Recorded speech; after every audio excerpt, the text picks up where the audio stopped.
I'm so excited right now because we have a performer who I think is truly wonderful. I've seen him in several productions, and he is about to do a one-person show at the Lucille Lortel. His name, Telly Leung. Telly, Hi. hi, welcome. Tell our audience your credits so that they hear from you, not me. Sure. My name is Telly Leung. I'm a native New Yorker. I was born and raised in Brooklyn, New York. My parents actually still live in Brooklyn. I have done 7 Broadway shows. I was in Flower Drum Song on Broadway, Stephen Sondheim's Pacific Overtures, the 2004 revival. I was in Rent on Broadway, Allegiance, Godspell, In Transit, most recently Aladdin. I played Bach in the original Chicago company of Wicked, and for a little while I was on the TV show Glee. Oh, that I didn't even know. Yeah, I saw the others, but that one I didn't know. Um, yeah. Tell us a little bit about the concert that you've got coming up. Well, I know you said it was a one-man show, but actually, and I'm used to doing one-man shows at Birdland and 54 Below and the Beachmen, but I've actually decided to make this not a one-man show. Oh, I've spent so much time during COVID being isolated from my AAPI community of artists. And so when the Lortel said, "Hey, would you want to put a show together?" I said, "Yes." But I want to do it in an unconventional way. I want to gather some of my favorite artists, multi-generational, that are also AAPI artists, and do an evening with them. And we're going to do it sort of a talk show format. So think of me as your Chinese Graham Norton in a way. We're going to be, so yes, of course, there'll be singing and there'll be music. We have a wonderful music director, Amanda Morton, who I am so lucky to have just before she goes off to do K-pop on Broadway. But we have also 4 amazing guests that are going to be with me all night. Kennedy Kanagawa, a wonderful actor who just finished a premiere of a musical called Gold Mountain out at Utah Shakespeare. JG Magabukai, who is from Here Lies Love at the New York Public. Also, you've seen her in School of Rock. And also, I am so excited to welcome the new Aladdin on the block, my fellow Agrabah brother, Michael Maliakel, who is the first Manasa person to play Aladdin on Broadway, which is so great. what's And of Manasa? course, Middle Eastern, Oh, South Asian actor. okay. And also, I am thrilled to welcome my dear old friend Anne Harada to the stage. So Oh, wow. all of us are going to be sharing uh, some backstage anecdotes, holiday stories. We're going to be spilling the tea, as the kids say, but we're actually going to be drinking tea on stage, and we'll play some games. But really, it's just a fun time for us to gather together and be a community together. What made you do this show? Well, I was approached by the people at the Lortel and also by my dear friend Christine Toy Johnson, who's actually right now on the road with Come From Away, but she's going to be producing this event remotely from the tour, wherever she happens to be at the moment. And she said, "Hey, listen, the Lortel is." First of all, got some wonderful aid from the government to be able to produce some content over the holiday season. And what the Lortel has decided to do is really feature diverse voices, live performances from artists from around the globe. So that's, Broadway people like me and my guests, but also there's dance companies, there's performers, there's musicians, and they really wanted to call this the tinsel series, so that we were going to be doing it during December. It was going to be during the holidays, but people from all over the world celebrate the holidays in a very different way. Not only is there Christmas, but there's Hanukkah, there's Kwanzaa, there's Chinese New Year's that's coming up for us a little later next year. So That's in um, February. yeah, February. So the winter is a special celebratory time in different ways for so many people. And I think the Lortel really wanted to be able to feature all of that in sort of a global holiday celebration. What's next for you? What's coming up? Yeah.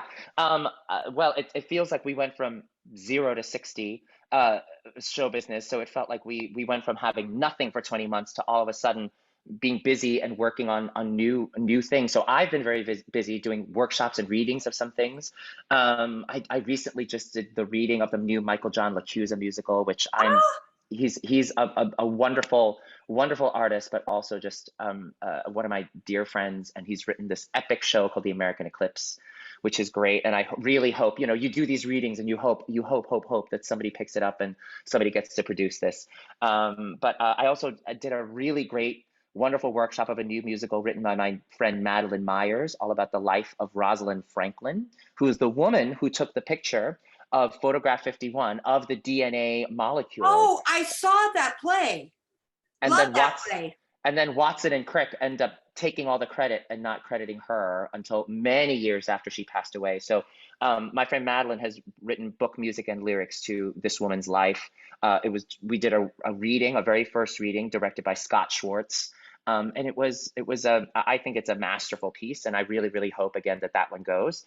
And besides the Tinsel series, I'm about to go do a series of concerts at Epcot Center, featuring a whole Oh, bunch of Disney on Broadway alums. My concert will be with Carrie Butler. But you'll see many of your favorite Disney on Broadway alums down there. Ashley Brown, who is Mary Poppins, and Joshua Strickland, who is Tarzan, and I think Michael James Scott, who's going to be taking a little leave from being the genie on Broadway, is going to go down and do a couple of concerts. The Jacobs, Ariel Jacobs, who was my Jasmine on Broadway, as well as Adam Jacobs, the original Aladdin, who I replaced. They're going to be down there as well, and we're going to be doing a series of concerts at Epcot Center outdoors. So I I'm very just excited saw about that too. I just saw Jolly Holiday at Paper Mill last night. So I saw some of Oh your yes, alums. absolutely. Oh my gosh, that's well, Major Attaway was my genie for the longest time, so I have to go catch that as well. It's really Um, wonderful. I saw it. Yeah. yeah, and just this next weekend, I'm going to be singing with the Gay Men's Chorus of LA, so I'm also very excited Oh, about that too. oh, that's exciting. Yeah. I want to get back to some things you mentioned. The last show I knew that Michael John was doing was the Gardens of Annuncia. So Yes. what is this one, the new one about? Uh, in the late 1800s, there was a series of scientists who came out to observe the total eclipse of the sun. And it was best viewed in Wyoming. So in this show, he has written this epic show that's a cast of 30, representing sort of America at a very critical chapter in its history, right? This was right after Reconstruction, right after the Civil War, the Emancipation Proclamation, Reconstruction. The railroads had just finished, so there were a lot of Chinese immigrants, working and settling, which would end up feeling very competitive for the people that were already in America. And this was right before the Chinese Exclusion Act. Many of the people that were freed slaves from the South actually ended up either relocating, moving north, the Great Migration, or they Right. ended up going to the frontier, the West, to settle in order to escape the South. And then all of these scientists, gathered from the East Coast, Thomas Edison included, he's a character in our show, would go west to observe the eclipse. And so this show has this, and of course, you are also dealing with the native tribes that were already settled in Wyoming. So this show is representative of the whole swath of America in the late 1800s, right after the Civil War, right after Reconstruction. And there's so many parallels of what Michael John has done with that show about this eclipse, this global event that has brought all of these people together to one place, and what we have just gone through as a world, right? I think him writing that, with the perspective of the pandemic now and everything that has arisen from that was really, really smart, and I really hope it gets done someday. I did not hear about this, and I'm a huge Well, Michael uh, John fan. we did a very first reading, so it is brand new. It is hot off the press. So Wow. it's he was writing in the room, in fact. So I'm very excited about the premise of the show, and I really hope it goes somewhere. Does it have some of the sounds of Giant in it? I mean, Michael John's music is, he's influenced by so many different musical styles, not just musical theater, but world music, and Right. so it has all of that. It's beautifully complex and emotional and deep. It has really deep roots, sort of everywhere. So And Photograph 51, does that show, is well, it based yeah, from the first one? the show is actually called Double Helix, that Okay. Madeline wrote. And again, this is Madeline has been a music assistant for so many different shows. She's assisted Michael John LaCusa. She's assisted um, uh, uh, Alex Lacamoire. Okay. And so, she's been an assistant for so many music directors and composers over the years. She's also a wonderful writer herself, and a dear friend of mine. So she's written this really beautiful show about Rosalind Franklin. I look forward to that. I was the first Yeah. person to tout the Photograph 51. I tried to get it nominated because I thought it was so great. Wow. Uh, Yeah. they say that eyes are the windows of the soul, but I think songs are. What song or cycle of songs describes who you are? Oh my gosh. That's a very good question. Um, with the passing of Stephen Sondheim, I think this the song that I've been having Sondheim on repeat on my Spotify this entire like ever since he's passed. So for me, it's being alive, Hmm. right? And I think that after the pandemic, and I mean we're still in the pandemic, but after the sort of the darkest days of the pandemic when we lost so much, there was so much loss. Right. That I count every day that I'm sort of alive and breathing a blessing, and that I get to be with people, that I get to hold people close now.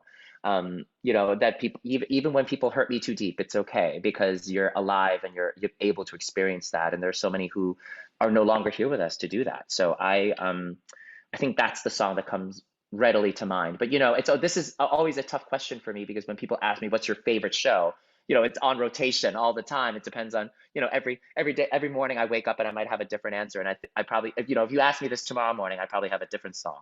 But I have to tell you, that's why I liked the question, because Yeah, there is no ultimate answer to this song, this that's question. right. That's right. I think it allows people to see who you really are in a more human way. And that's Absolutely. what I strive to find. Last question. Yeah, Oh, no, two more questions. sure. Um, what is your ultimate goal? Like, what haven't you been able to do in theater that you'd like to do? Oh gosh. I feel really lucky having done 7 Broadway shows and having, started in the ensemble and understudied and then gotten to replace some wonderful actors and originate some roles. I feel like I've done so much as a performer. There's a part of me that also would love to wear other hats in the Like theater what? as well. I do a bit of producing as well. So, and I would love to tell you about a wonderful thing that I've produced. It was during the pandemic. We shot a whole musical remotely. I had some dear friends who work on Sesame Street and my friend Alan Moroka, who is actually now an Emmy winner for an episode of Okay. Sesame Street that he directed. He's a series regular on the show. He's a very dear friend of mine. He directs a lot of my cabaret acts as well. He and my other partner in crime, Gary Adler, who is one of the co-creators of Altar Boys, and his writing partner, Phoebe Kreutz, had a musical that they've always wanted to work on called The Nice List, about all of these elves who have to work Oh, remotely because Santa has to go and check on all the other Santa's helpers, after the Macy's Day Parade, sitting in malls and working Radio City and all of that. So he leaves the elves in charge one Christmas, but he says with technology, we can actually check in on each other remotely, just like we are for this interview. right. And of course, the elves are left in charge to make the toys and get everything ready for Christmas Eve. One of the things that they have to do is now decide who's on the nice list and who's on the naughty list. And of course, the elves go through an existential crisis. Well, what if you're a nice boy, but you have a naughty moment? Does that make you naughty? And at the end of the day, it's a really beautiful, family-friendly 40-minute musical that we made completely in quarantine, in lockdown. We made this in 2020, where there's a really nice message in it about how can we possibly put people on lists? We're all good human beings that sometimes have naughty moments. That doesn't necessarily make us bad people and irredeemable.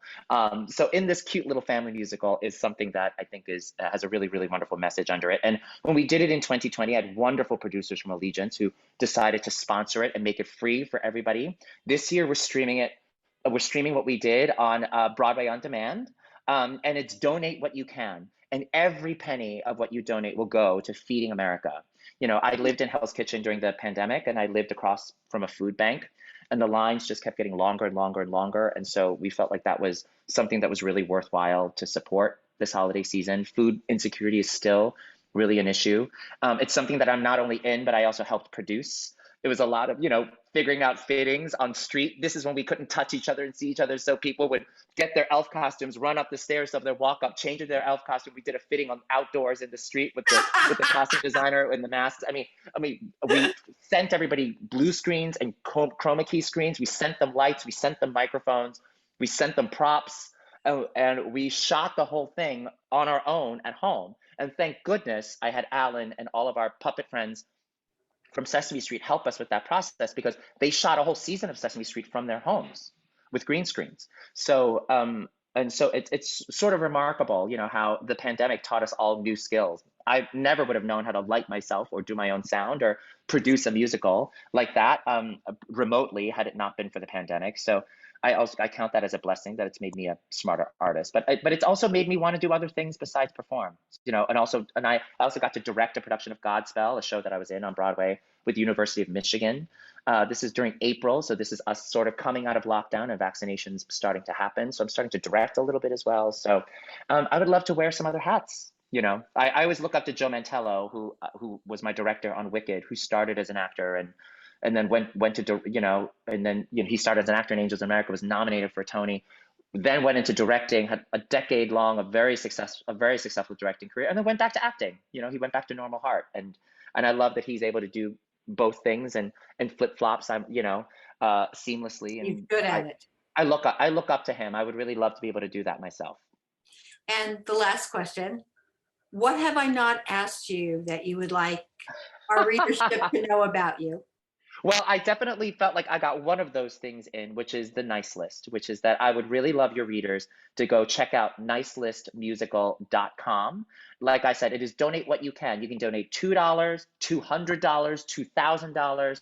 You'll get to stream this really family-friendly musical. It's right for everybody from preschool to like grandma. It's perfect for. So it's a great thing to do on the holidays. It's 40 minutes, and you'll see some of your favorite Broadway friends there. James Monroe Iglehart, who won the Tony for playing the genie on Broadway, he's playing Santa.